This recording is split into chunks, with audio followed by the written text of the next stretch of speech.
Hello, everybody, and welcome to another episode of the Guitar Souls podcast. A little bit of a late episode of the Guitar Souls podcast, but shit happens. This is episode number 143, and I am one of your hosts, Mr. Levi Clay, here with my handsome and actually rather sheepish-looking friend, Mr. Mike McLaughlin. How's it going, bud?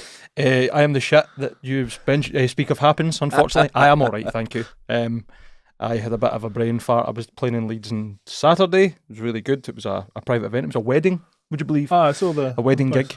And then came back. Accounting for taste. Absolutely. You know what I mean? You can't buy it either. So Nancy came down with me because she was off for the weekend, and we drove back up the road that night. So Sunday was a bit of a write-off for me. And then when I went to text you, I literally took my phone out of my pocket to be like, fuck, we need to sort something. And you had texted me just saying, I guess I'll see you tomorrow then. And I was like, no, sorry, I'm working. So we've got Tuesday night Guitar Geek Club instead of Monday. Yeah. I got a text message off of Andy Torrance. What the fuck? It's 9 o'clock and nothing had happened. And I was like, I'm sorry, man. I did put up a post on YouTube. I was going to make a video about one of the subjects that we're going to talk about today to go in place of the podcast, right? A rage time video. But the more and more I thought about it, I thought there's a difference between a raging about a subject on your own and raging about a subject in a more conversational setting. Mm-hmm. On your own, it can feel more like you're just ranting, pushing a narrative, even like you're coming to some sort of conclusion. Whereas that's I don't really think that's the idea behind the podcast. We're usually having conversations about things and just sharing ideas because that's a good thing to do, rather than telling people how they should think. Definitely, so it's this is how I think. This is how you think, and people fall where they will. So we've been pretty lucky that we've had a lot of people actually comment on that in the past as well. The fact that you and I talk about things and whether we line up on our views or not, it doesn't become a punching match or a bitching match either. Yeah, which is nice. Well, you say that, but people don't see what it's like off camera. When you kick my cunt in. I'm always wearing long sleeves for a reason, ladies and gentlemen. Yeah, so I'm trying to think. We've got a fair few amount of stories to talk about today. Mm-hmm. It'll be fun. We got some fan mail. I've launched some new stuff, which I will tell you about shortly. But before I have to do all of that, I have to tell you, did you know? This show is brought to you by our friends over at Ormsby Guitars. We want to remind you guys that there is still time to get involved in the upcoming Run 16 guitars. Those include these incredible hypes available in 5 new colours. That Dragon Burst is absolutely stunning. You can also get your hands on one of the Metal X's, again available in a range of finishes. My personal pick has to be these headless Vs, absolutely outrageously cool. Imagine one of those in an 8-string, I absolutely love these. And finally, the Ando San signature model, available in 6, 7 and 8-string availability. Go and check them out at Ormsby's website right now. This show is also brought to you by our friends over at Rev Amplification, a one-stop shop for all of your tonal needs. Head on over to their website to check out their range of lunchbox amplifiers, both the D20 and G20, 20-watt amplifiers with built-in 2-notes torpedo technology so you can record direct into your computer. If that doesn't suit, you can also check out one of their highly popular G2, 3 and 4 pedals, giving you that trademark Rev tone in a stomp box. Incredible tones, I use these myself. And finally, you may notice in the back of these videos a Rev Generator 120, an absolute masterclass in modern electric guitar tones. Check it out at their site now.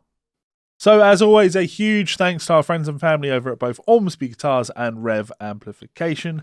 Go and check those guys out. I've just seen some sneaky pictures of some secret upcoming Ormsby stuff, which is very cool. Yes. But cannot say any more. But what I can say is technically, I was going to say technically this show is also brought to you by. It's not actually also brought to you by, but I want to take a second to promote my big day today, Tuesday.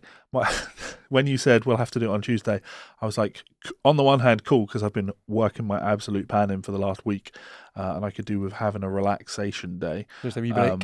But then I was also like, oh fuck! But Tuesday is also the big launch day, so now I'm gonna have to fill it with podcasting as well.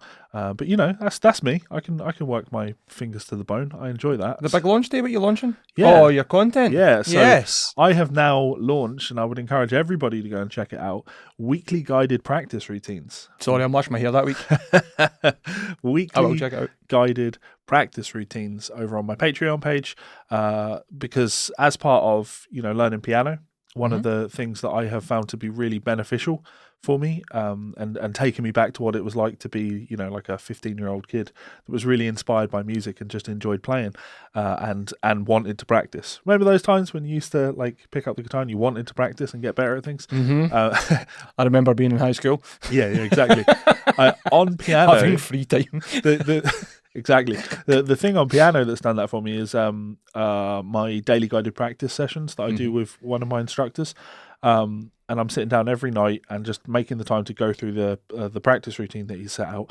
And it motivates me. It inspires me, pushes me forward, makes me practice things that I probably wouldn't practice without someone telling me to practice them. Yeah. But also, more importantly, practicing them for the amount of time that you need to practice them in order for to show progress. Yes. For muscle memory to start developing. Exactly. I do take issue with the idea of a daily practice session because you're introducing so many new content, so many new concepts over the course of a week. Like, how much are you really learning? So what I decided I was going to do was kind of reinvigorate my guitar practice by creating a weekly practice routine, a kind of simple, maybe 20-ish minute practice routine that you could do every single day over the course of a week and improve your playing. But I'm not talking from a shred perspective. I'm talking for all of those things that you as guitar players know deep down inside, like, oh, I'm a little bit lacking in that area. I could be better at that thing. I just pretend that it's okay, but I'm going to work on my sweep picking rather than something that I need to be working on. Sorry. So, yeah, it's almost like you see into my soul. Because I'm never going to be Captain Super Shredder anymore. It's just not who I am. But I want to be what I would always describe as a bulletproof musician, right? Somebody that can get by in any professional setting that you might find yourself in. That might be, I don't know, like playing musical theatre shows, or playing in a session setting, or playing in a function band. Or the first person that comes to mind when you say being a bulletproof player in that regard is Lyle. Yeah, somebody that can just do a bit of everything but can do it very well. Yeah. Though Lyle's an interesting one because he does everything by ear. So if he throws himself into a setting where his ear is unfamiliar, he's like a fish out of water. Throw Lyle in a jazz setting and he's like I think he would still do well, knowing him. Yeah, but I get what you're saying. I get what you're saying. And let me be clear, that kind of, I'm not saying like everything should be from the mind. You want the ear to take over, but that's kind of the point. These routines, I've done 2 of them already. I've done the next 2 weeks of content. Nice. And the idea is helping to develop both bulletproof technique, but also expanding your fretboard visualization and all that stuff. And I think the other thing with practice, especially online when you're taking material from online courses, is you want to progress and you want to do it fast. You know what I mean? It's like, I'll get to the good stuff. And the thing that I found from doing these daily guided practice sessions is every single one of them, for the first almost 14 days, every single one of them was warming up playing chromatic scales in both hands on the piano. And after like 2 or 3 days, you're like, do I still have to be doing this? Yes. And it's like, yeah, you absolutely should. And now, like, I'm saying to Melissa, babe, you need to practice chromatic scales in for her, probably just the right hand, but like, it changes your game. It just totally changes your game. And I wish I put time into this sooner, because you have to use your thumb so much when you're playing chromatic exercises on the piano. So with this, it's about like developing your pinky then, I suppose, if you're playing the guitar. Yeah. Because on the piano, like you've got black and white keys, obviously. You want to try and avoid having your thumb go up onto those black keys because it changes the position in your hand so much. So anytime your fingers are up on the black keys, your thumb might need to come underneath and between them to play white keys. And it's a skill that you just have to become fluent with. And so practicing it every day has just made it very intuitive to me. And I'm loving that. So point is, I can really take my time with these practice routines. I'm practicing things that I hate, like chromatic warm-ups and things like that on the guitar, with a few twists on them. And I'm not just immediately going, don't worry guys, we'll only do this week. It's like, no, we're going to take our time with these. We're going to develop these over a period of time, and over the coming weeks you are going to become an infinitely better guitar player. So weekly guided practice routines, please do go and check them out. Exciting. Keep the lights on and all of that shit. That's what it's all about, right? I mean, I walked in and you're doing your chromatic. And you weren't doing chromatic, sorry, but you were doing synchronized hands in major, up scales and down. In both hands. Which that's actually quite a good example, because I've got to the point in my practice routines on piano now where it's like the scale boot camp, and it's one of those things where it's like, okay, so I know all of the notes in scales for 12 keys, I know them, but if you just say, B flat major, can I just fluently, without thinking about it, play it in both hands from the bottom of the keyboard to the top and then back down again? I know the answer is no, so why am I doing other things?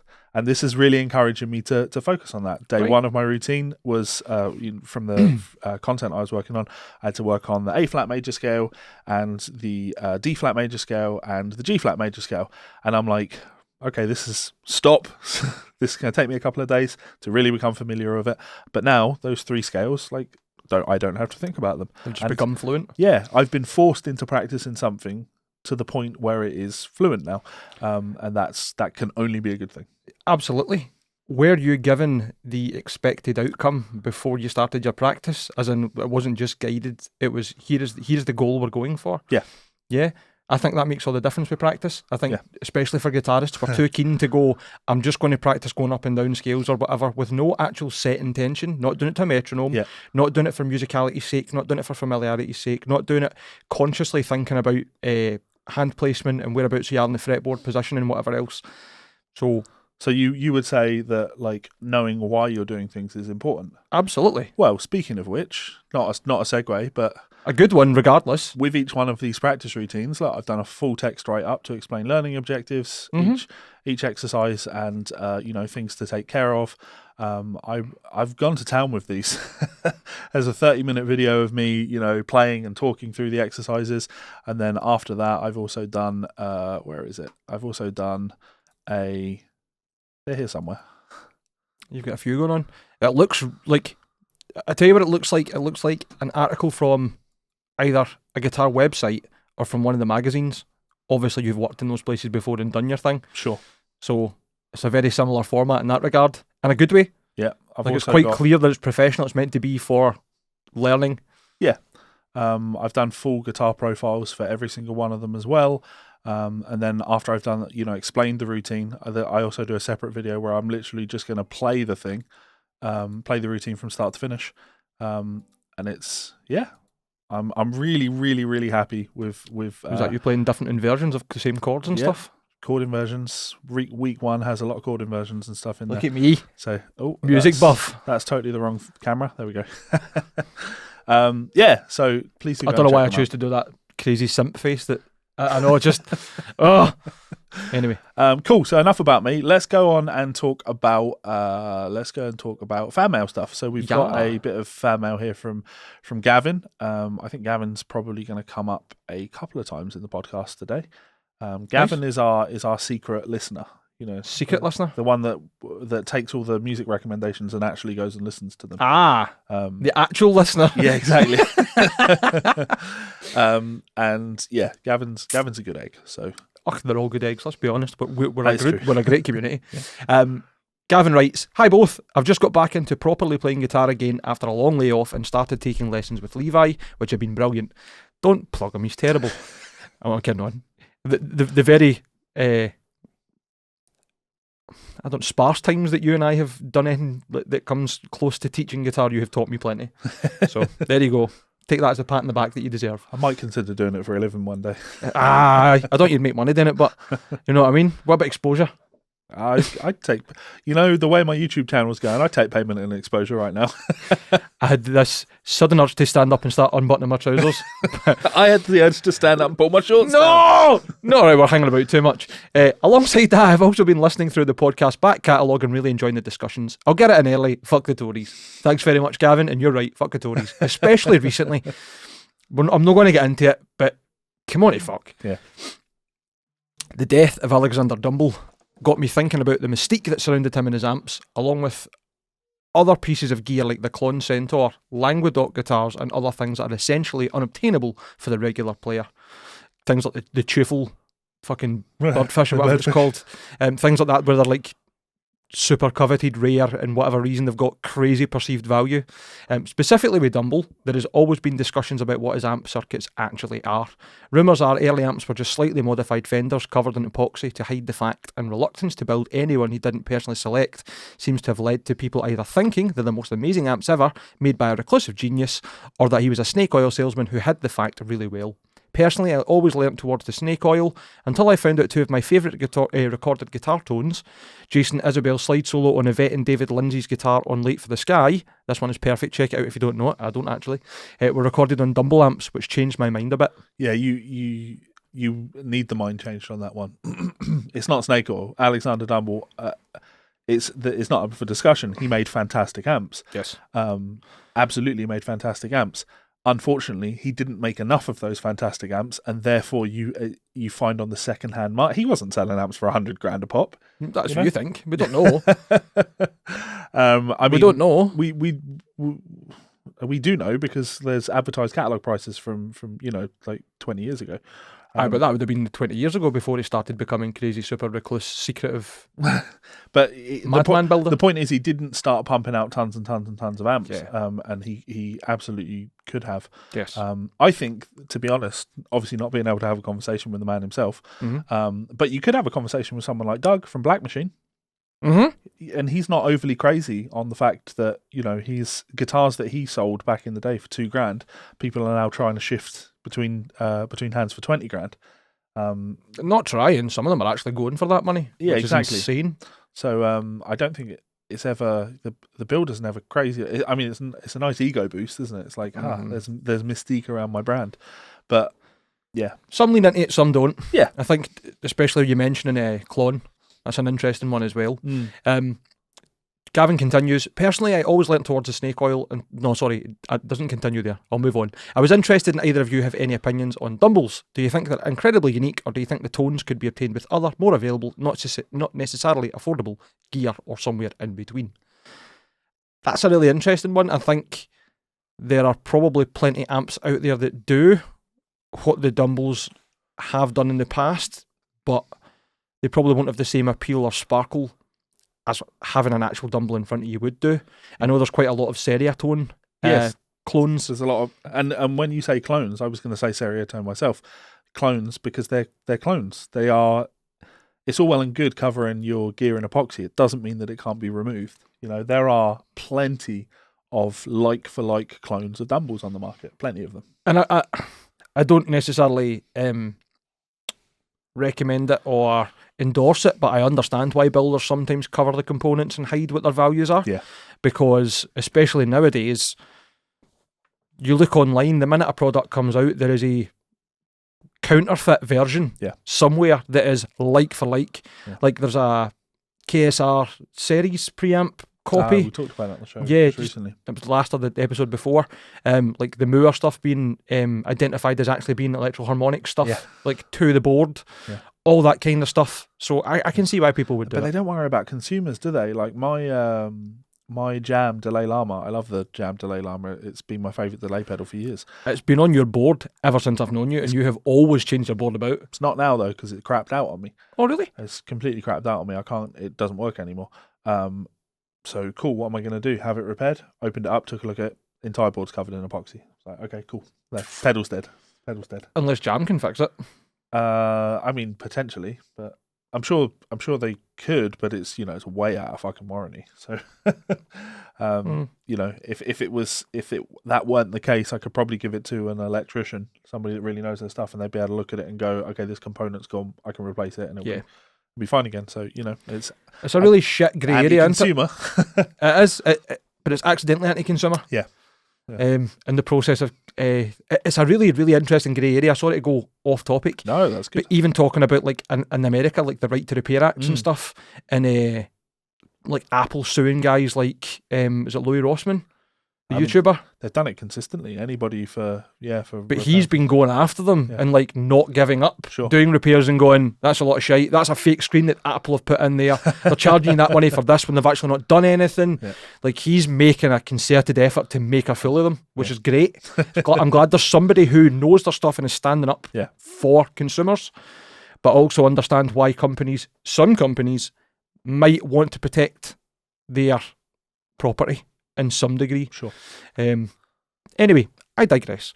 In regards to Dumbles, I've never played one personally. I've never heard one personally. Like, I've never been in the same room as one that I'm aware of. I would love to.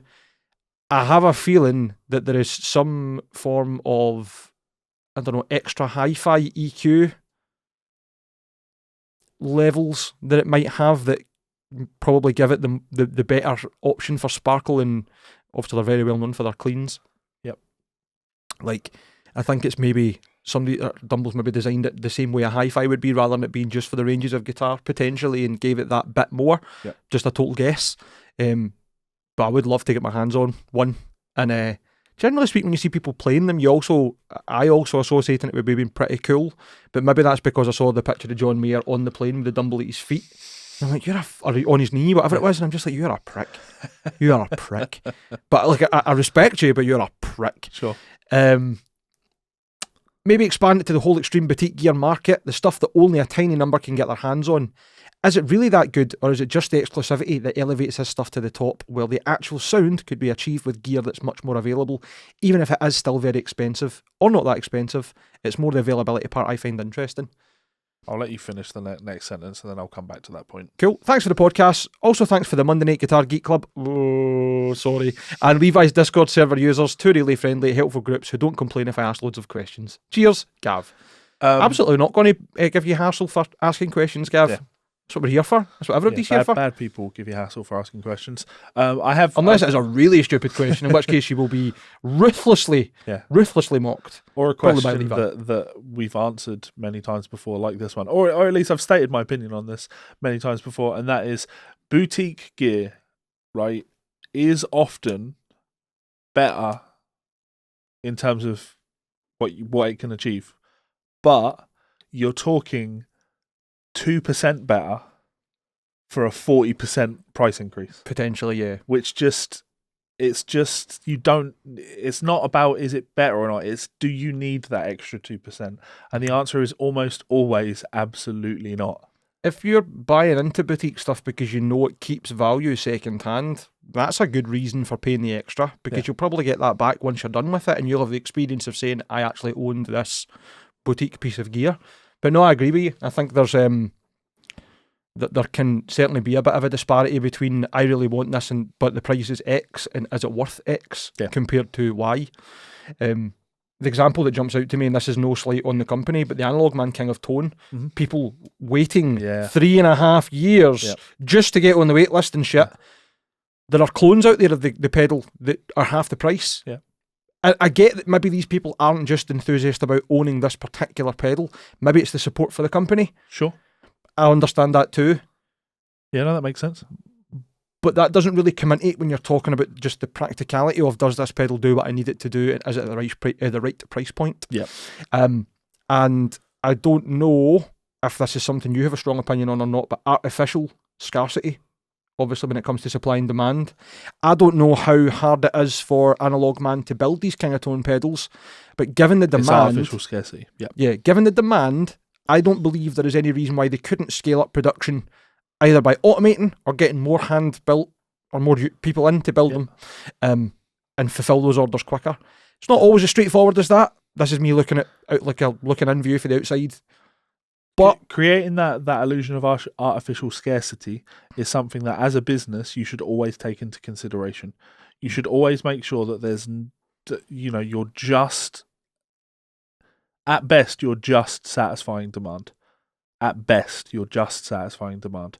If you have tons and tons and tons of things, go and spare, then there's no pressure for someone to buy something. Whereas if you look at the Analog Man stuff, right? If Mike from Analog Man posted on Instagram or whatever and just said, hey guys, I've got another King of Tone sat here. In fact, I've got 5 King of Tone sat here because I've just had 5 people cancel their orders. Does anyone want them? They would sell in 2 seconds.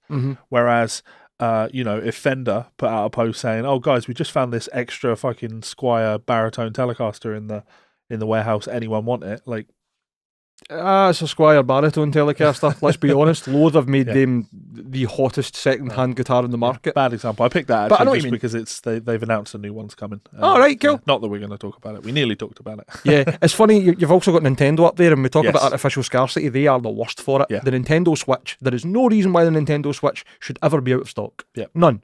Yeah. Other than we have lots of them in a warehouse, and you're not getting them in your shop because we want to sell them when we want to. Yeah. We want people to, and it makes sense.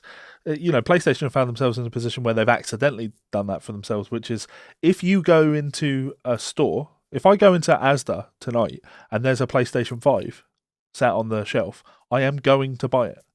I'm going to buy it. I've got 2 of them. I was going to say, as if you need 3.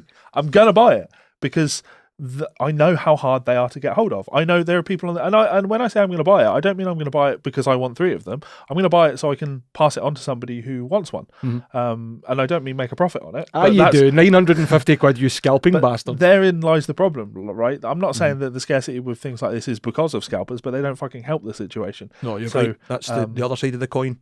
Yeah. Same with graphics cards as well at the moment. Yeah. GPUs and consoles, anything that involves chips that are hard to get a hold of, people are botting their way to get them. I'm just going to throw 2 more things at you to think about on this one, Gavin. So when it comes to the Dumbles, all of the people that play Dumbles, people that you think of that play Dumbles and have an amazing tone, also happen to be amazing guitar players.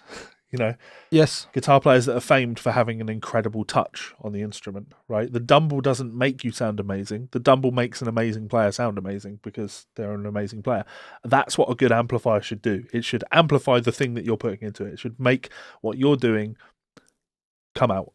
So being an average guitar player with Dumble won't make you sound good. I'm sorry to all you Bonamassa fans. The average Bonamassa fan, it's not going to make you a good player. So you want to put more care and attention not into what you're playing, but what you're playing. Not the gear you're playing, but the notes you're playing. Not the notes that you're playing, but how you're playing the notes. All of these things are things to take into consideration. Can I throw something out there? Sure. Do you not find, as a musician, when you find your tone or your sound good and inspiring and fitting, that you actually play better as well? Absolutely. Maybe that's what other people are thinking that would do for them? Fully, and that leads on really nicely to my second point, which is the thing with the Dumble is the only thing that it might have over something like a really good stereotone clone of a Dumble is that it says Dumble on the front of it, and that changes your mindset. That makes you think, I sound better when I play through this, therefore you're more likely to play better. That stuff is unfortunate. I don't really know how to break that habit, but that's the habit of a lifetime that everyone has. If you're playing through expensive gear, you think you sound better. Absolutely. And I think if you often have that age old, like Eric Johnson would sound like Eric Johnson if he was still playing through cheap stuff. And it's like, you know what? I think you're probably right. Eric Johnson probably would sound like Eric Johnson if he was playing through cheap stuff. But if you knew that he was playing through cheap stuff, you'd probably think that he sounded worse. Potentially. Or you would perceive the playing as good, but the tone is shit. Yeah. Like, I can't really imagine Eric Johnson that playing through like an MG10 and it's sounding incredible, because ultimately it's not a good sounding amp. Yeah. You know what I mean? Like, there's definitely something else in it. Anyway, let's move on. Speaking of bad news, I mean, we weren't speaking of bad news, but let's do bad news. Bad news, guys. The podcast is over. We can't compete now. We're Zach Wilde has his own podcast. So that is a shit name. Yeah. So Zach Wilde announces his first podcast and gives it a really silly name. This was announced yesterday. These days, if you're a major metal frontman, it's important you have a podcast. I'm not even a frontman. Without a podcast, no one will know your donkey-brained opinions about music and politics, or who you're good enough friends with to have on your show multiple times. I feel seen. Oh my God. Metal Sucks have really got it in for Joe Rogan, who we'll be talking about extensively at the end of the show. This seems to be written by somebody new, Emperor Rhombus. I like your angle, mate. Now, another one of metal's most famous frontmen has bitten the bullet and gotten behind the mic in a tiny room of his house. Aussie guitarist and Black Label Society main man, Zach Wilde. On his new podcast, The Wild Goose Show, Zach and Black Label Society bassist John J.D. DeServio, a.k.a. Goose, will... And then it just stops and says, I'm sorry, but why in the hell did Zach give it this name? Yeah. I mean, I get that dude who calls himself Goose is involved, but it just makes me think of Zach either chasing or cooking a goose. The goose is nature's doofiest bird, a delicious joke that shits out all over your lawn. Why in the fuck would you involve geese in anything? I kind of agree. I know what you mean. Actually, to be honest, I didn't know that his bassist called himself Goose. When I saw that he'd called himself Wild Goose, I had just assumed it was a play on Wild Turkey, because as we know, Black Label Society comes from Johnny Walker whiskey. So I that's the assumption I had made. So evidently I was wrong on that. But maybe that's another sub layer that he's put in there. That potentially. Zach's got a funny sense of humour. Probably not actually, because if you're going to go for if you're going for a whiskey, Wild Turkey's probably not highest up on your list. No, not highest. I love Wild Turkey. Not a terrible whiskey, but suburban. Yeah. So it depends what you want. Yeah, and we know Zach is a Scotch man. So there you go, guys. I've not listened to it. I'll be honest, I'm not going to listen to it. Same. But if you want another podcast to listen to, because ours isn't enough, please do go and check out Zach Wild's podcast. Speaking of more bad news, unfortunately, Megadeth have pushed back their new album's release date again. So I'll read this. Back in November, Megadeth frontman Dave Mustaine told the world that the band's new album, The Sick, The Dying and The Dead, would be coming out this spring, but now it appears that the band are once more pushing their album's release date back. Speaking with Forbes about whether or not the band's upcoming tour would be in support of their new album, Mustaine clarified, "No. This is wrapping up the remainder of last year, but I know that our actual official record release date has gotten moved back again with all of the distribution stuff and all of these issues with getting product from one place to the next with record plants making vinyl." So, he's putting some of it down to vinyl and the production of vinyl, which I guess maybe fair play. I don't think that's a good reason for delaying the album that could come out on CD or digital. Yeah. Maybe just have everyone understand that the vinyl version is probably going to be a bit later. Yeah. And people aren't going to buy... so people aren't... CDs, they're not big sellers like they used to be. People also aren't even really buying albums digitally anymore. They're streaming them, which again we'll talk about later. I guess... Yeah, no, I disagree with this. I think that I see the struggle, like having vinyl or CDs full stop would be really good for them, because when they're out on tour, that's where people buy things like that. I think now no one's, not no one, but I don't think people are going to feel the need to nip down to HMV to pick up the new Megadeth vinyl. You'll just order it online. So disappointing. Yeah, I guess maybe. Have you heard any of it? No. I'm being really good with things like that. Like there was another story that we were going to talk about this week. The new Meshuggah single has been released. I still haven't listened to it. Yeah, I'm not listening to it. I'm pushing off for the album as well. I'll listen to it when the album comes out. Though, have you seen the reactions to it so far? Nope. Everybody has basically went, Jesus Christ. Yeah, that excites me. But not to the point where I want to listen to it. I'm going to give it time. In the same way that like the gaming server on my Discord group is 95% people talking about Elden Ring and getting really excited about the release of Elden Ring, and some of them are like, I've not had any of it spoiled for me yet. I've not really watched anything apart from I watched like the gameplay trailer, and I saw one person talking about the game. Is Elden Ring linked to Skyrim? No, it's linked to Dark Souls. Dark Souls, sorry, yeah that's right.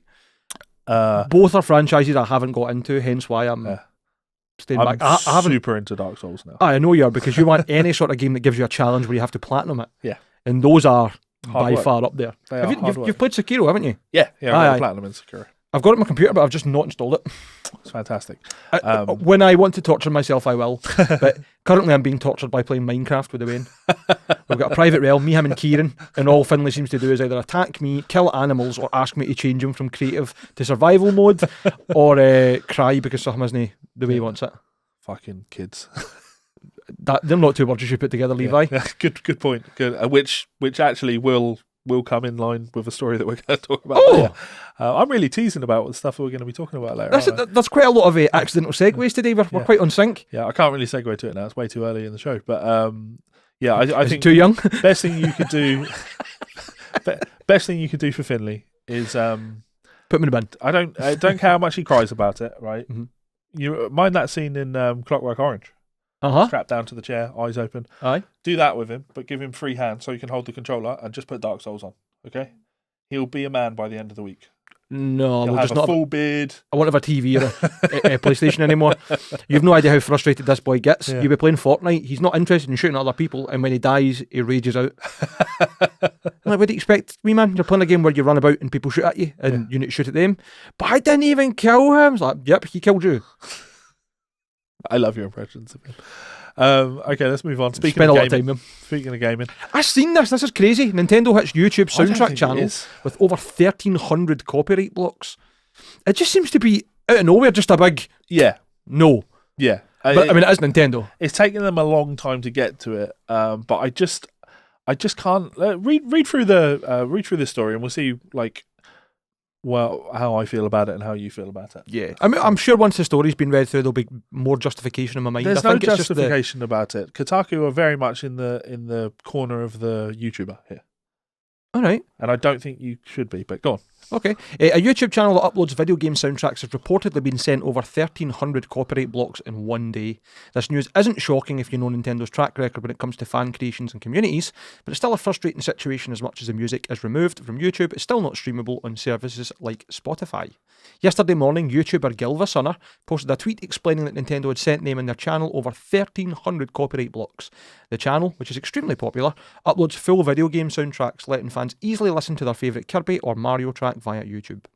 After all the copyright blocks went through and the dust settled, GsolesFanMail shared a list of all the soundtracks that Nintendo had targeted and blocked from the site. Right. It's a long list. So we don't need to read anymore. No, we don't. Did GsolesFanMail get permission to put these on? Yeah. Because obviously they're copyrighted music. Yeah. No. It's just I can't the sentence. The channel, which is extremely popular, uploads full video game soundtracks, letting fans easily listen to their favourite Kirby or Mario tracks via YouTube.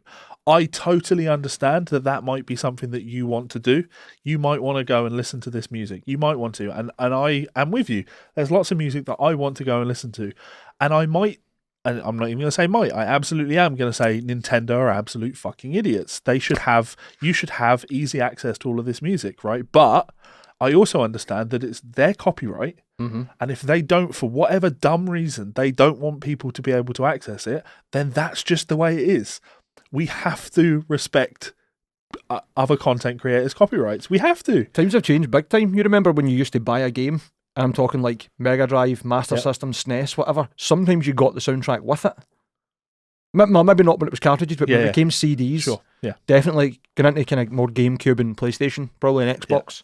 Yeah. Xbox especially because it was a media player. To be fair, player. actually, I think that's still a thing, and that's probably more widespread now. When you buy collector's editions and stuff. Yeah, special editions and things. Final Fantasy, I think, often do them. You often get the soundtrack to the game, Mm-hmm. and so I'm not saying that soundtracks are inaccessible by people, but actually that kind of illustrates a good point. Maybe there's a good reason for this. There definitely isn't a good reason for this, but if Nintendo's decided that we want to release special edition versions of this game where you can buy the special edition version of the game and it'll get you access to the soundtrack, mm-hmm. well, then this is a good thing for their business model, isn't it? Because if all of the soundtracks to all of their games are readily available for free, nobody has to pay anything, and Nintendo don't generate any revenue from it whatsoever, then suddenly the ability for them to market that stuff is significantly reduced. So it's not good for the consumer, I'll give it that, but it is good for the business. Calling it now. Nintendo are going to release a subscription service where you can go in and listen to all of this music. Well, not a chance. Not a chance. Because they're very good at, removing ROMs on the internet and taking down people who post ROMs of old NES games and SNES games. It's a really funny grey area as well on the internet. Obviously, if you own the original, having a copy of a ROM isn't a bad thing. It's not illegal. Yep. But downloading ROMs where you don't have the copy is the grey area. I don't think that's a grey area. I think it's... Oh, you know what I mean? Like hosting it. Yeah. Is the grey area, sorry. Not the downloading it, actually illegally downloading it. Yeah, shit. Having it is one thing. Copying it and sharing it with people it's not a grey area. It's very much like this will get you in a lot of trouble type stuff. They're very good at taking stuff like that down, but then you can't go on the Switch store and just buy every single NES game and every single SNES game. So that's why I know they're not going to do anything with it. But point is, this is their right. It's just their right, and to complain about it, like the line, it's a frustrated situation where the music is removed from YouTube, but it's still not streamable on services like Spotify. It doesn't have to be. It just doesn't have to be. You're not entitled to consume it. You're not owed this music. It doesn't matter how nostalgic it is to you. You are not owed it. I don't think it's about being like a sense of entitlement about being owed. I think Nintendo are in a very privileged position in regards to their fan base because their fans are rabid. Their fans support them no matter what, and they put up with a lot of shit. The fact that Nintendo Switch games that came out on launch are still 50 quid in Nintendo eStore speaks volumes about how Nintendo want to treat their consumers. Not to mention talking about the artificial scarcity and stuff, right? That's just a business model. That's not any reflection of what I think about them as a company. I think they're very clever in marketing their way to families, really, and to make it like an entertainment thing rather than just you playing a video game getting experience of essentially an immersed story. Yeah. But it's still frustrating for those fans who do want to support and have that fervour, maybe the wrong word for it, but the excitement about Nintendo in general, because let's be honest, Nintendo fanboys are fanboys. Fanboys of any fucking console or publisher are fanboys. It makes me all vomit how bad it is. But Nintendo has got not only the tenure, but they've got their hooks in round the world. Yeah. I get PlayStation and Xbox are big. I do get that, right? I'm not saying they aren't, but Nintendo blows them out the water. Nintendo beat Sega, and then went on to somehow still survive in a market that has much better quality hardware than them. I mean, I don't know. The Wii U almost tanked them. Okay, they've had their experiments, all right? But Yeah. the Nintendo Switch, Yeah. even the Wii itself, not the Wii U, but the original Wii was ridiculous. Anyway, sorry. Just my point being, I feel sorry for those who are potentially just excited fans that want to... They want to consume everything. They want to live up to and really buy into that Nintendo lore, and that Nintendo haven't made it available for them, and that there was a way for them to get it, but now there isn't. Totally get why there isn't now, and that doesn't change the fact that these were on YouTube without any permission against copyright.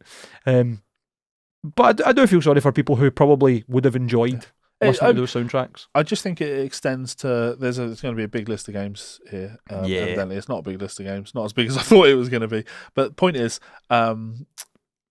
there's a lot of games. You make a very good point there, like Nintendo and their pricing of things. They don't bring their prices down on their games. They don't. They keep the value of their games high, and therefore the perceived value of the games is always high.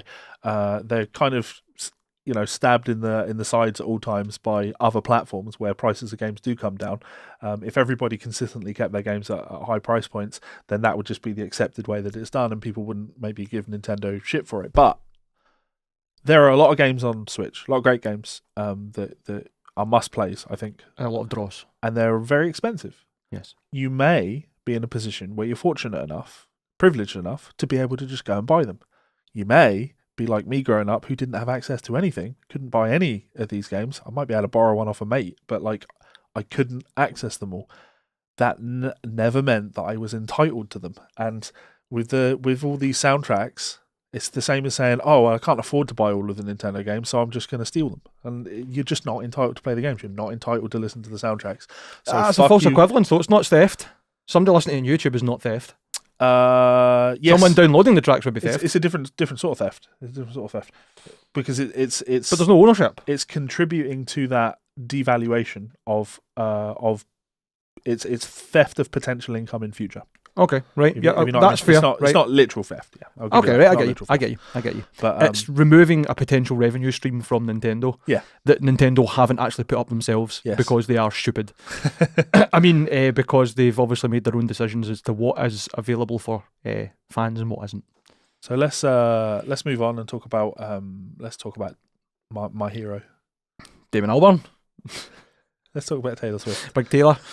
Right, Big Swiftie has been in the news, and Damon Albarn, who, for whatever reason, decided to make comments on her. So Taylor Swift has responded to comments from Damon Albarn in which he claimed the musician doesn't write her own songs. In an interview with the Los Angeles Times, the Blur and Gorillaz frontman said that Swift's co-writing approach is at odds with his traditionalist views on songwriting. Albarn argued there are big differences between acts who write their own songs, such as Billie Eilish, versus those who seek input from others. He said that performing stripped-back sets in promotion of his new album, The Nearer the Fountain, More Pure the Stream Flows, leaves him more exposed than when performing with a full band. And I quote, "You learn whether the songs are any good and whether they were popular at the time because of the sound and the attitude," he said. The interviewer picked up his comment and asked whether many modern acts rely on sound and the attitude rather than the timeless quality of their music, to which Albarn replied, "Name me someone who's not." After it was suggested to him that Swift is an excellent songwriter, he alleged that she doesn't write her own songs. Oops. Yeah. Going on a bit hot with something that you can't really guarantee. Sorry, we're having pop-up problems here. There's nothing I can do about it. Yeah, report this ad seems to be the only option. Yep. Right, refresh the page and see. Oh, even better. I'll just do that. Sorry, Levi's just using his sense here. Opening up that gangster rap program, Word. So, that doesn't count. I know what co-writing is. Co-writing is very different to writing, Albarn said. I'm not hating on anybody. I'm just saying there's a big difference between a songwriter and a songwriter who co-writes. Doesn't mean that the outcome can't be really great. He continued, and some of the great songwriters, I mean, Ella Fitzgerald never wrote a song in her life. Sorry, some of the great singers, I mean, Ella Fitzgerald never wrote a song in her life. When I sing, I have to close my eyes and just be in there. I suppose I'm a traditionalist in that sense. A really interesting songwriter is Billie Eilish and her brother. I'm more attracted to that than to Taylor Swift. It's just darker, less endlessly upbeat, way more minor and odd. I think she's exceptional. Can I just point something out? Are you going to say, so Billie Eilish co-writes her songs? She does, with Phineas, Yeah. who's the producer, Yeah. co-writer. Yeah, And the issue that he's taken with Taylor, essentially, is, well, she gets a co-writer's credit, but how much of the actual work is she doing there, or is she just getting to put her name on the fact, or the work that someone else has done? I'm sorry, can we not apply the exact same to Billie Eilish? Is it possible that Phineas wrote everything and then Billy's like, well, I'm going to need 40% because I'm not on the front face for this? He doesn't like Taylor, he likes Billy. I have a feeling that they both work in the same way and that this is just nonsense. So Swift has now replied to Albarn on Twitter, sharing her disappointment at his comments. Damon, I was such a big fan of yours until I saw this, Swift wrote, referring to his interview. I write all my own songs. Your hot take is completely false and so damaging. You don't have to like my songs, but it's really fucked up to try and discredit my writing. Wow. It's a bit of motive, but I do get the point. Swift's frequent collaborator Jack Antonoff also commented on the disagreement and stood up for her. I've never met Damon Albarn and he's never been to my studio, but apparently he knows more than the rest of us about these songs Taylor writes. He continued, if you were there, cool, go off. If not, maybe shut the fuck up. Which I quite like, to be honest. It's a bit... the thing about it is, right, I feel as if Damon kind of made his own bed for himself in that regard. And maybe he was just saying things off the top of his head, not realising that it was going to get blown up and clickbaited.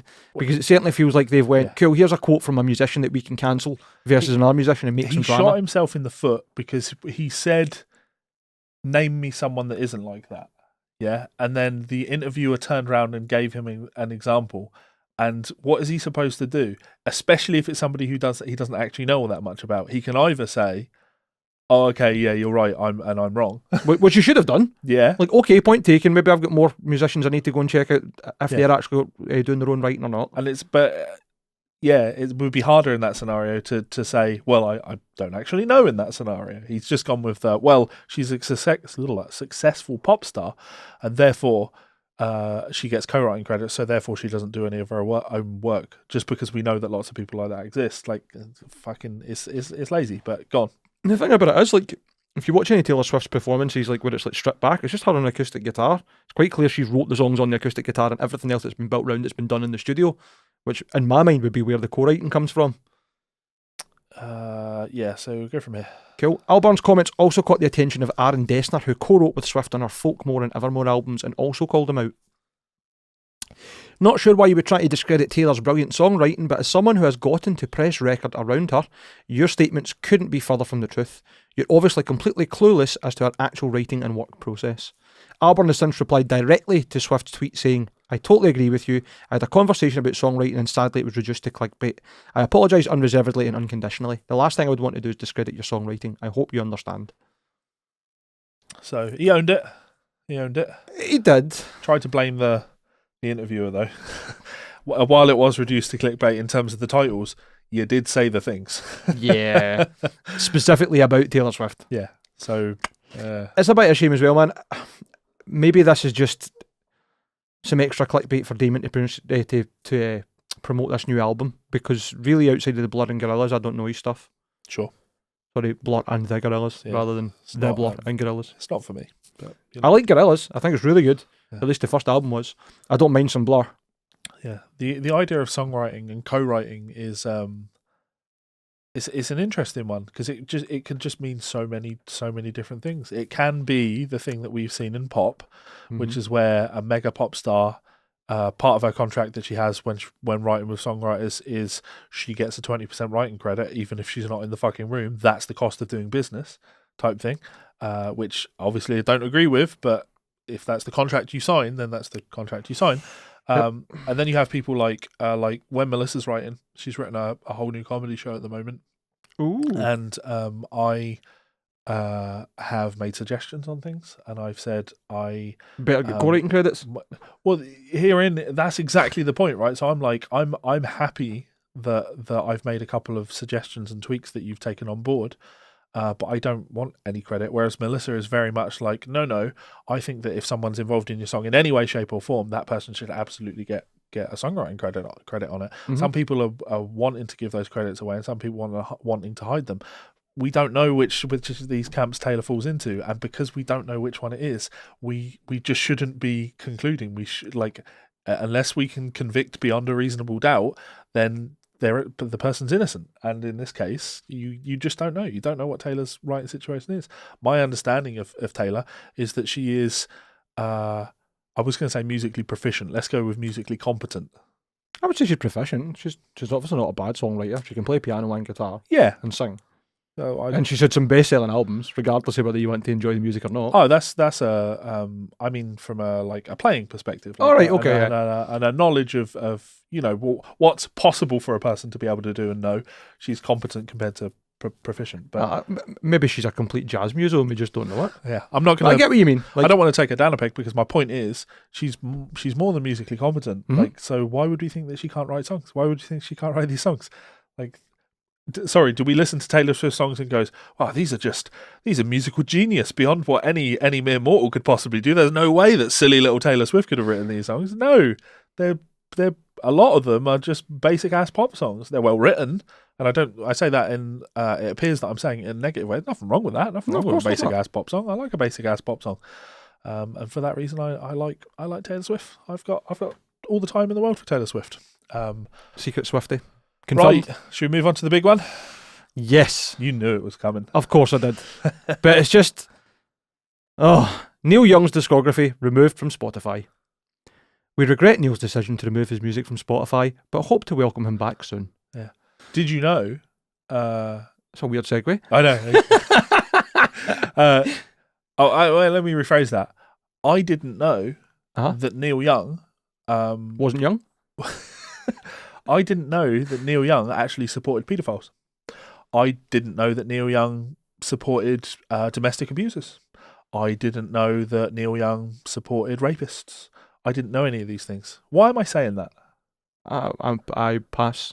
Because Neil Young wanted all of his music removed off of Spotify because Joe Rogan had a conversation with people who he is diametrically opposed to, ideologically, right?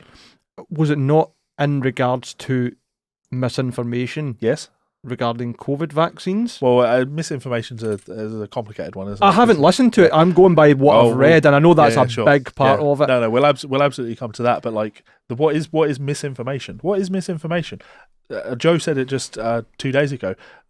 10 months ago, if you went online and said, if you get vaccinated, you can still catch COVID and you can still pass it on, you would have been banned from social media. But now we accept that is the case. We know that is the case. Back then, we would have called that misinformation. Like, what the fuck is misinformation? But would have we called that misinformation? Yeah. Because anybody that thought that the vaccine was going to cure them and means that they would never get it probably don't understand what a vaccine is. There were lots of people that were saying that. There were lots of people... that's public misinformation then. That's not a source. We know this the same thing as true with things like cloth masks, saying that they're not a catch-all bulletproof method of stopping you from getting COVID. You can still get COVID. People saying that masks aren't 100% effective were fucking outcasts in society 10 months ago. Which is a shame, because the people who said they can't breathe in those masks, and even surgeons take them off and stuff, probably should have been the ones that were put out to pasture. Like, go and storm behind the shed, you fucking chin dribbler. Point is, misinformation is a broad term, and in Joe Rogan's case, we're talking about him having some of the highest credentialed scientists in their field on to express their opinions, and that's what science is. It's about scientists sharing their opinions and findings, and then other scientists testing the same things that they've tested, and that's the peer review process, seeing if they observe the same results, and then collectively seeing what the general consensus is on an idea. Science isn't facts. Of course science is nothing more than the the observation of the world around us and our best possible understanding of what we can observe at a given time. Yes. So that aside, why... The full scientific process is based around continually testing your theories. And if they hold up, then that's good science. If they don't, then it's not. Taking issue with... where's my... My understanding is that the main thing that this has come from is that Joe Rogan commented that you can get a higher chance of catching myocarditis from the booster or one of the vaccines, Right. which has actually been scientifically tested and seems to be potentially accurate. It seems to be that that's a thing that could happen as a side effect. I don't know where the conversation was taken or whatever Neil's actual point is, but my understanding is he took that as Joe saying it causes myocarditis, and that was the misinformation. That's as much reading as I've done on it. Sure. I'm going to be honest, a lot of the time when it comes to people falling out over the internet, I just switch off now. No, absolutely. I've kind of, the last couple of years, got a bit fed up of it being the only place of drama. Yeah. Well, the point that I want to make before we talk about the actual science side of things is we could look at Spotify and Neil Young and being on Spotify and saying, why did you not have an issue with being on a platform that hosts Eric Clapton, who is a vocal anti-vaxxer?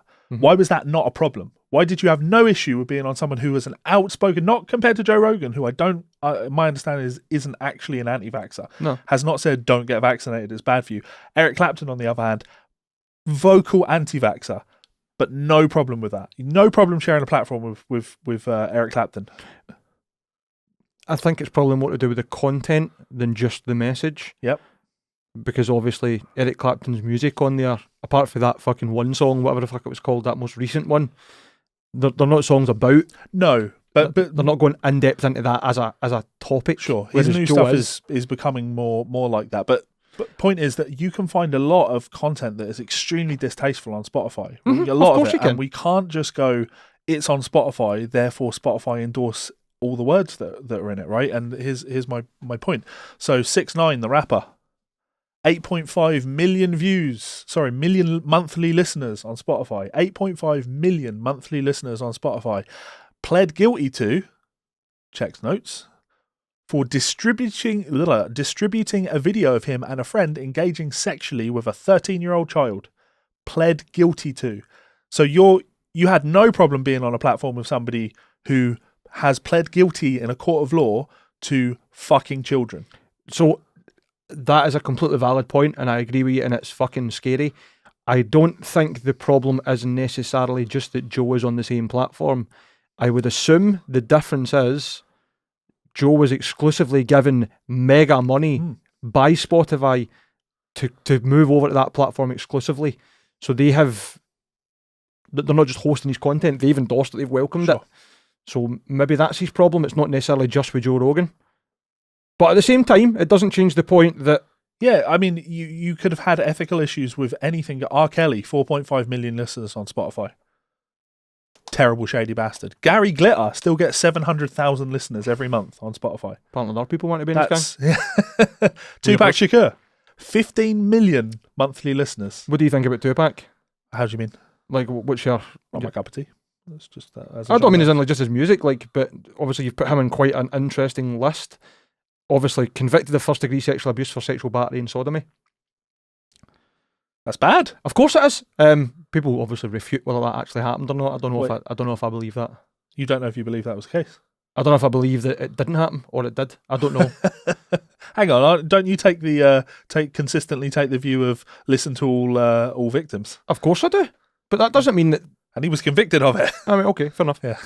I don't know the course. Because I wanted to bring up things like Chris Brown, and there are a lot of people. You could even go Michael Jackson. There are people. Chris Brown is an absolute piece of shit. So I'm going to be right on board with that one. I'm absolutely right on board with that. But there's a difference between people who have been accused of things and people who have been convicted of things, and that's why I put Tupac there. Just because in looking into this, there's people like Michael Jackson who weren't convicted of anything. So even from a legal perspective, it's very difficult to outright call someone a criminal. In fact, it's wrong to call someone a criminal if they've not been convicted of anything. Mm-hmm. Whereas Tupac was convicted. 6ix9ine, not only convicted, pled guilty to the charges. And there's just no issue with sharing a platform. Like, why has someone like Neil Young not taken issue with Spotify hosting 6ix9ine on their platform? Why? You've probably not got a fucking clue what 6ix9ine is. Sure. But you're right. You're absolutely right. I totally get it. Now that was, I'm going to say, that was the Rageline video that I was going to put up. I was just going to draw attention to that, because I just take issue with this idea of like a man who's famous for a song, Keep On Rocking in the Free World, is desperately trying to stop you from being able to listen to someone that has conversations. You know what? I don't listen to Joe Rogan's podcast. No doubt. The man has 1,500 podcasts. I may have listened to 20 of them in the last 10 years. And because sometimes he has conversations with people that I think are really interesting, like the David Lee Roth one springs to mind. He did the one with like the Sopranos cast, which these are just interesting conversations that I do want to hear. But you know what? For every one podcast that he makes that I go, yeah, I definitely want to check that out, he'll make 20 that I'm just not interested in the slightest. And I don't get this mindset where it's like, I don't want to listen to those 20, so nobody should be able to listen to any of them, and I'll just get rid of the ones that I would be interested in. Like, Joe, as far as we can tell, has a track record of having conversations from different people from all fucking walks of life. This man platformed and endorsed Bernie Sanders in the fucking in the run up to that election, right? There's no better place to put someone like that, and he did his absolute fucking best for a long period of time to platform Bernie Sanders and try and push that. Like, Joe is very, I was going to say liberal, but let's go libertarian, it seems, in his worldviews with things. He'll have conversations with anyone. So to just cherry pick and go, well, he had these 2 particular guests on, it just seems out of 1,500 fucking guests, you want to pick on 2 of them. And the issue I've always had with this over the past course of the past week is I've not listened to said podcast because these aren't things that fucking interest me. But you know what I have noticed from reading every single news story? I can't seem to find a single news story that wants to quote Joe Rogan on what Joe Rogan said. You did a close job of it there. I've given you what I understand to be the conversation. Sure. I haven't listened to the podcast, but that is as close to an understanding as I have gotten from what I've looked into it. As the comment was regarding myocarditis, which is inflammation of the heart, I believe, and can be pretty serious. And you're telling me he was right? My understanding is that I think that the problem was the way it's been worded. For what I understand, it was said on the podcast that it increases your chances of getting myocarditis, which, from the information that people had put online that I've seen, looked to be accurate. It was a potential side effect to taking these. Same as not all that long ago, they were talking about how certain young males were at risk of heart attacks, but it was like really, really, really small numbers.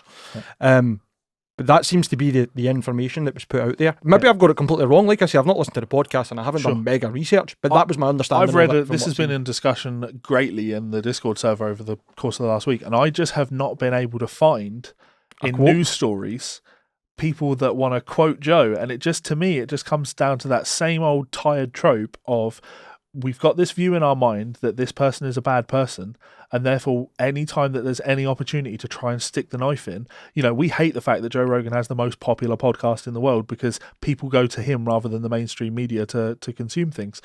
They fucking hate it. So we've got to take the man down, and therefore it's easier for someone like Neil Young to take issue and suddenly jump on that, like, oh yeah, fucking now's my chance to go after Joe Rogan, when you could have been going after people like 6ix9ine. And the reason I didn't make that Rageline video yesterday is because I am more than happy to acknowledge that what I've done here is I am committing a bit of a logical fallacy. It's a whataboutism, right?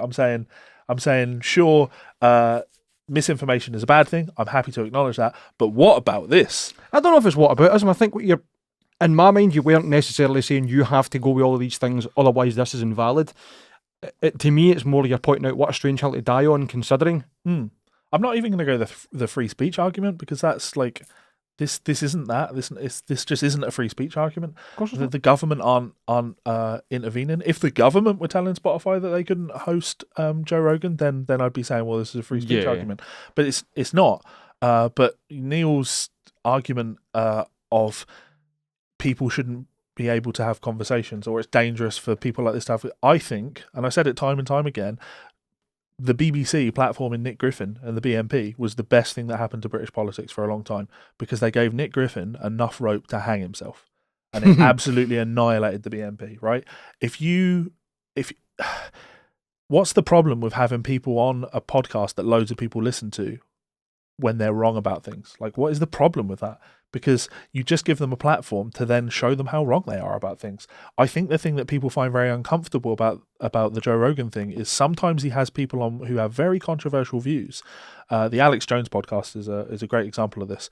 I don't like Alex Jones, and I don't even have respect for anybody who likes Alex Jones. But also, Alex Jones has said some mental things. Some, the classic turning the freaking frogs gay. They talked about that on the Joe Rogan podcast, and the thing that consistently came up time and time again is Alex would provide sources that Joe would have to go and look at on the podcast, because he's like, where did this crazy thing come up with? Where did you come up with this crazy thing? And time again, I'm not going to say Alex was right about things, because he's putting a dramatic spin on the data that he's looked at. But they're always, not always, but it was shown time and time again that a lot of the stuff Alex was saying was based on a true story. It was based on something true, and that's very uncomfortable in the society that we live in today, where people like Joe Rogan, and it's not really Joe Rogan, it's just the idea of like mass content that's not being policed by somebody, can influence people so dramatically. That's always been the case with mainstream media. Mainstream media has always influenced people, but now we seem to have a problem with the fact that mainstream media can still influence people, but smaller, more individual people can't influence people. Like if we look at Australia and we talk about Friendly Geordies, I love his videos. He's putting up some great content. He is shitting all over the local government, isn't he? And the mainstream media hate him for it. Or the Australian media hate him for it. So they should, because I'm pretty sure a lot of their sponsors are the people that he's attacking. Yeah, and at its core, it's that taking power away from the powerful. And I don't see how in this scenario, I really just don't get it, how taking that power away from government and taking that power away from mainstream media, so people are allowed to. I'm more than happy to listen to, and I don't know if one exists, but if Joe Rogan had a podcast, or if anyone had a podcast where the guest on the podcast was talking about abortion and why abortion is a bad thing, right? I would be more than happy to listen to that podcast. Not because I agree with them. I vehemently disagree with them. I struggle with that there. But you'd be very interested to hear how they justify what they've got to say. Be very interested to hear how they justify what they say. Mm-hmm. Very, very unlikely that my mind is going to be changed. And I also think that people like that should absolutely have platforms in order to espouse views like that, because that's how you discredit them. That's how they discredit themselves. Yeah. But herein lies the problem with that as well. It's not always these people are discredited. Sometimes they're emboldened by that. Sometimes they get further in their platforms. Sure. Tommy Robinson being an example. Yep. But then deplatforming him didn't help. Of course it doesn't. But because you make them a victim. Well, he made himself a martyr in his mind. Yeah. But yeah. And his audience's mind. The easiest thing in the world to say is, if Joe Rogan was pulled off Spotify, and we knew this was never fucking happening, good luck, Neil Young. Spotify paid Joe Rogan $100 million to keep him on the platform. They're not just going to go, oh, okay, yeah, Neil Young. Not just to keep him on the platform, to bring him over onto that platform exclusively. Yeah. We're just going to bin all that off because on one podcast he had a guest on that you don't like. Like it just was never going to happen. And actually, let's come back to Gavin Blackburn, who we started the show with. Yes, because Gavin was a really interesting example in this, because he was the one that initially I think started posting about this on our Discord server. Pardon my ignorance, I'm just trying to see if I can find a source for what Joe Rogan's actually said. But you're right, I've not been able to find it. Like the NPR, BBC. Yeah.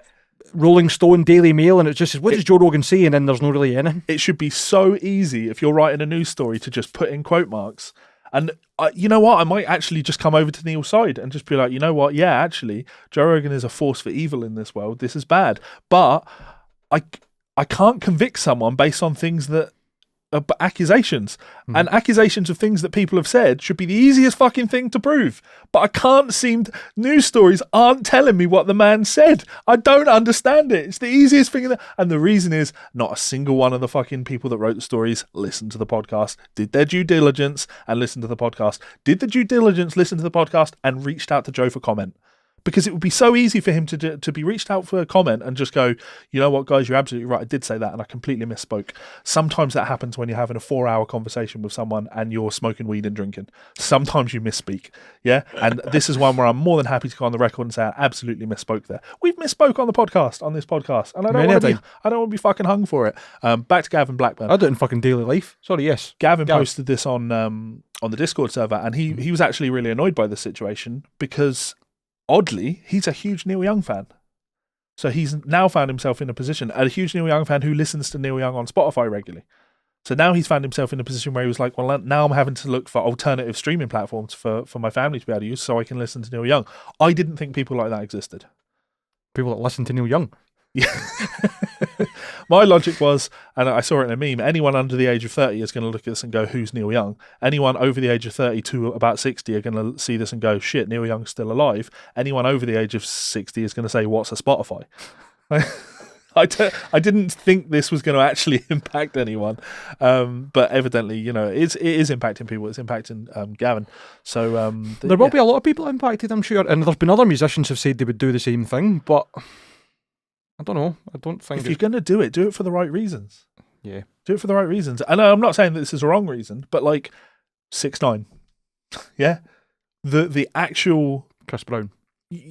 Chris Brown's a more difficult one because he's not been convicted of anything, but I'm going to say it too. Chris Brown, like, just saying there's a person on your platform I don't like, therefore we're gonna try and cancel your platform.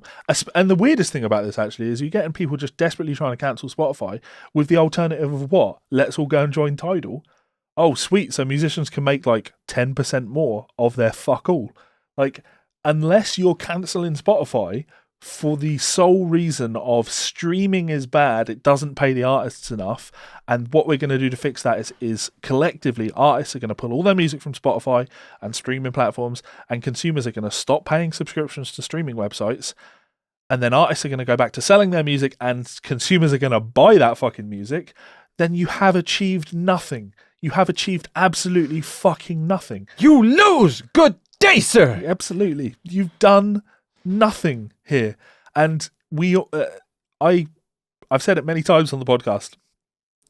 I'm not anti-consumer, I'm pro-consumer, but I also think the consumer is a fucking asshole. Oh, we are. Because we've always been told, and certainly our generation have been told, that the customer's always right, and blah, blah, blah. And we've been trained, and not because of streaming services, but because of piracy, that music isn't something you pay for. Music is free. Yes. And that has no value. Never changing. So unless we're all cancelling Spotify and then somehow changing people's mindset that music is valuable, then that's dumb. There've been a few kind of follow-ups on this. Like, Sebastian Bach calls out Disturbed's David Draymond over Spotify Neil Young dispute. Imagine calling yourself a rocker who's siding with some dude who has a podcast. Like, what sort of weird fucking groupthink world do we live in where he's essentially saying there, because you're a musician, you should always agree with musicians. You should agree with Gary Glitter. Gary Glitter thought fucking Kids was okay. How dare you side with Gary Glitter over... how dare you side with the Guitar Souls who say that Gary Glitter was a bad man over siding with an artist? I know. Ian Watkins was also there too. I don't know how I didn't... That's embarrassing. When I'm I'm scrolling through websites to get a list of musicians who have the worst musicians have done the worst things. Like actually convicted of things. Ian Watkins didn't pop into my mind. Wonderful example. Baby fucker. Like... repeated let's and unrepentant baby fucker. I did have a lot of fun with this actually, because when I was looking for, I think Lost Prophets will still be on there. They'll absolutely be on it, but the question is, I knew Gary Glitter would be on it, but I didn't know how many listeners he'd have. Rolf Harris is still on here. He gets 35,000 monthly listeners, right? Which is considerably less than 700,000. So have a guess. Lost Prophets, what do you think their monthly listeners will be? I'm actually going to think about 500,000. I would think they're still going to be very popular. I think 1 million. You might be right. I'm trying to be conservative here. Oh, no, okay. 109,000 monthly listeners. So 10 times less popular, but 7 times less popular than Gary Glitter. So, Ian, step up your game. Yeah. Gary's showing you up. Yeah. I guess, can you see this with podcast? If we look up Joe Rogan. How many monthly listeners? You probably can. And it's going to be... No, you can't. But it's going to be silly. You say it's going to be silly, but I don't know. The YouTube, when they were on... when these podcasts were on YouTube, they weren't hundreds of thousands of views every single time. So it's really hard to say. It depends on the actual person. I think he's very much a quantity... That's true. ...person. Because there's a new podcast pretty much every fucking day. 1,700 podcasts. Yeah. Yeah, it's hard to say, but the question is, does he have 100,000 different listeners every month? I would like to think so.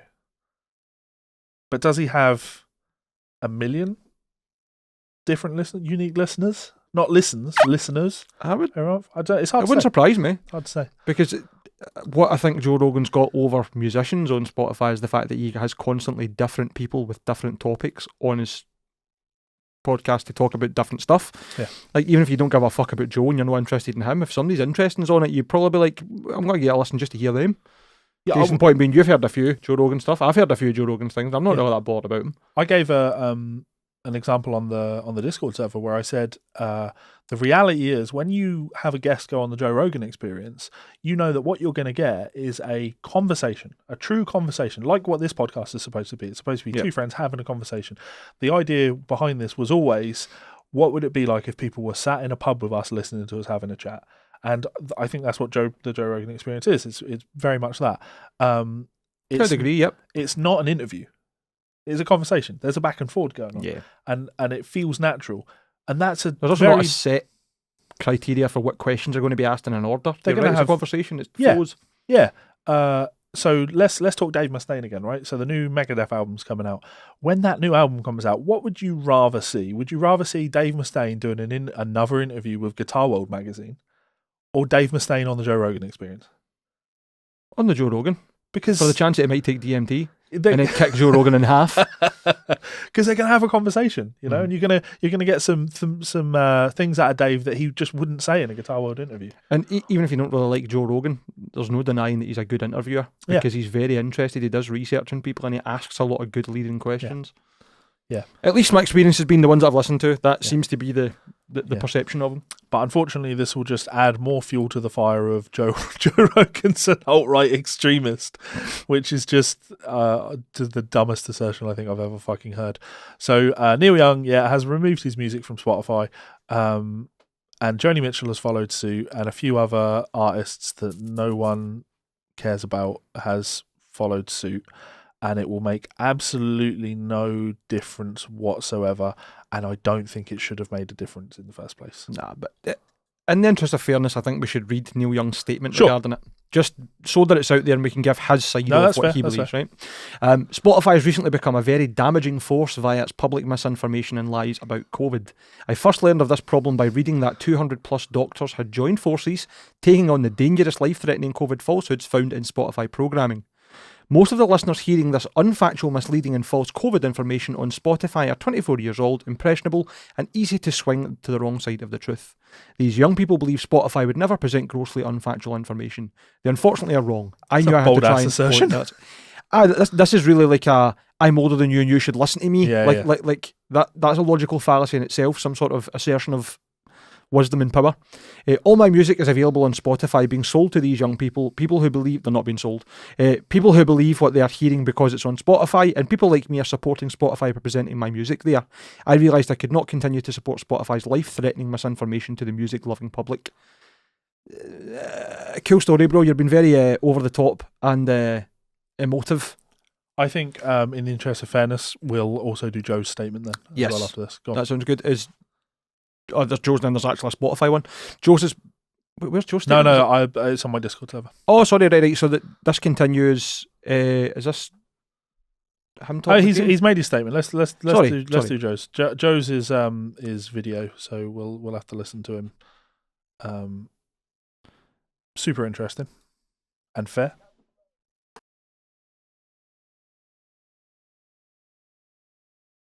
You're right.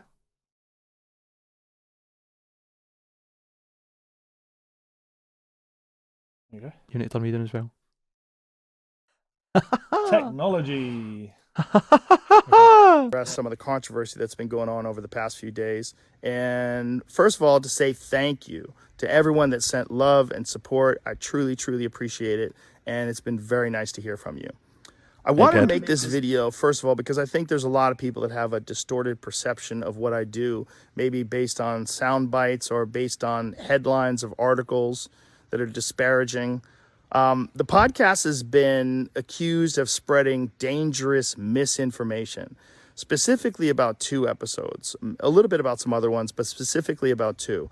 One with Dr. Peter McCullough and one... He's about to... We're not going to listen to 9 minutes of this, don't worry. He's about to parrot show that I just parroted. With Dr. Robert Malone. Dr. Peter McCullough is a cardiologist, and he is the most published physician in his field in history. Dr. Robert Malone owns 9 patents on the creation of mRNA vaccine technology and is at least partially responsible for the creation of the technology that led to mRNA vaccines.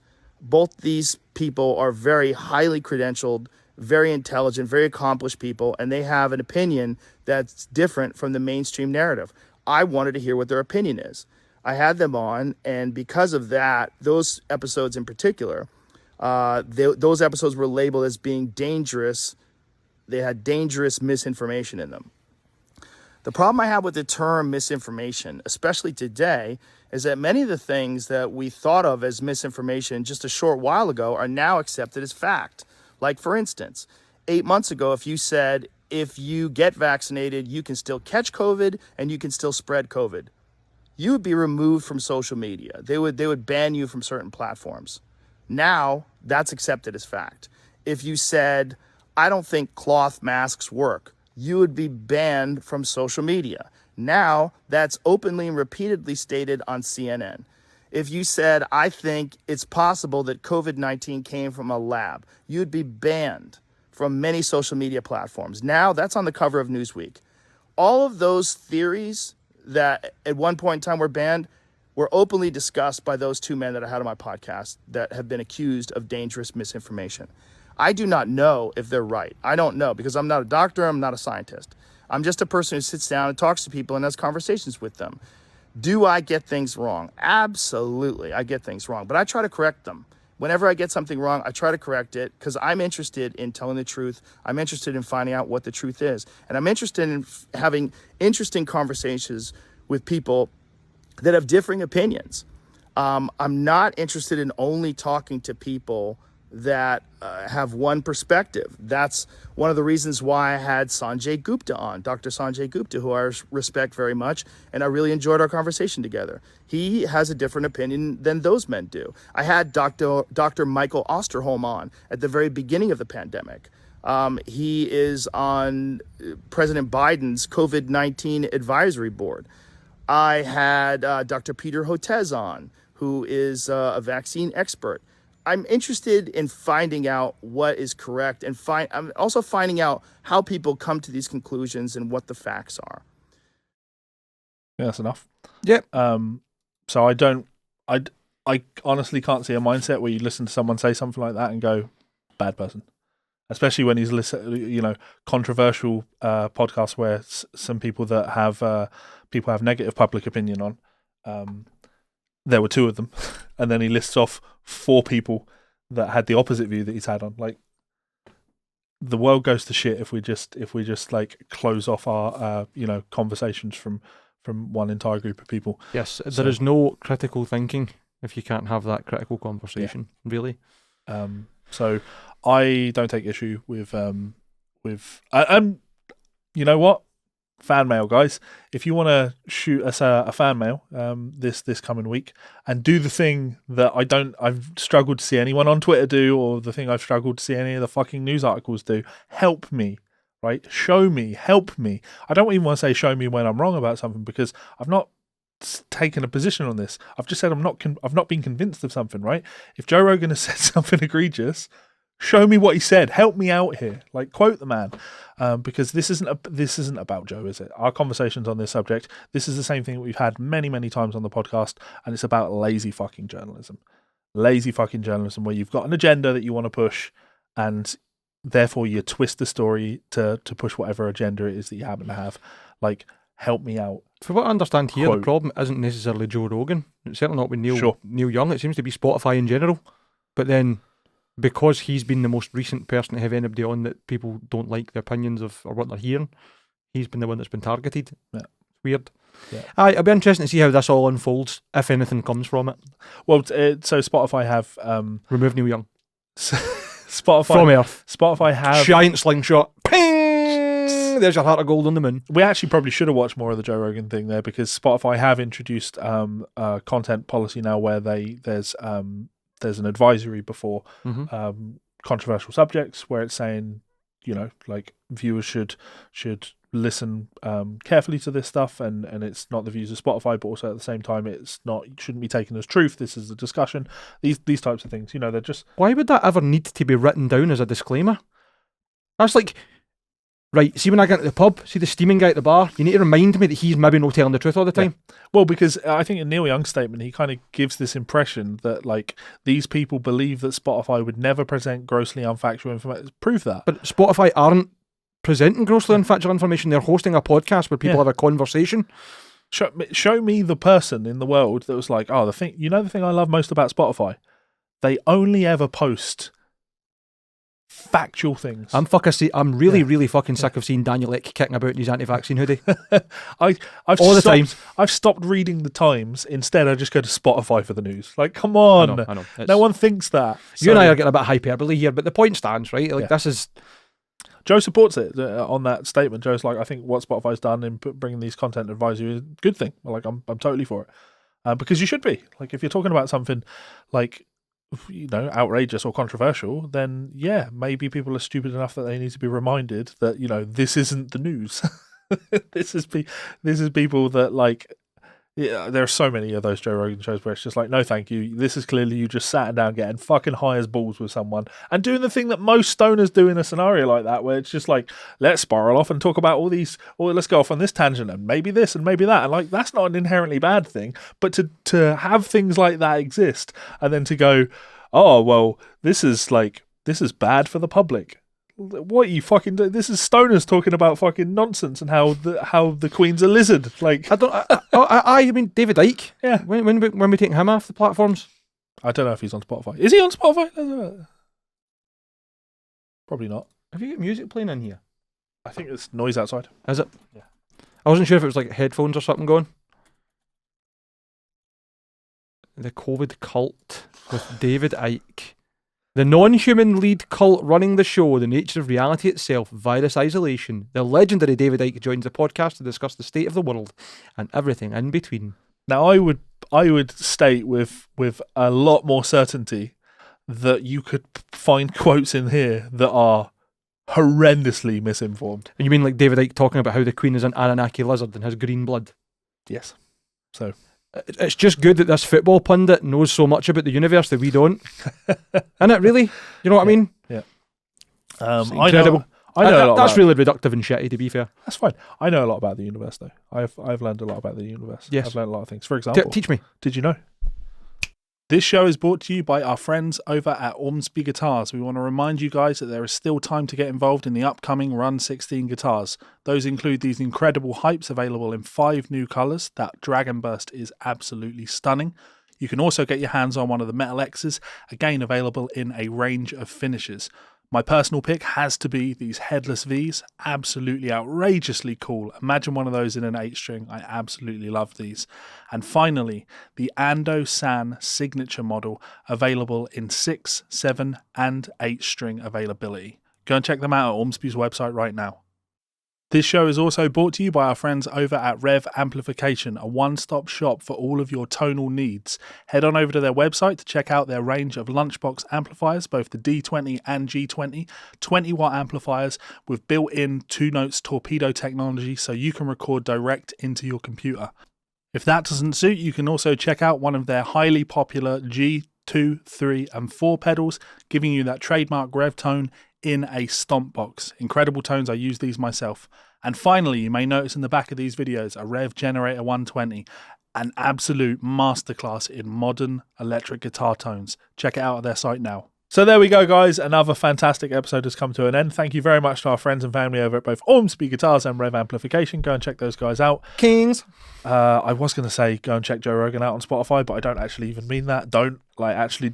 You know what? If you're interested, do so. If you're not, don't. I'm going to make an analogy here, right? To me, Joe Rogan is Buckethead. He's the Buckethead of the podcasting world, right?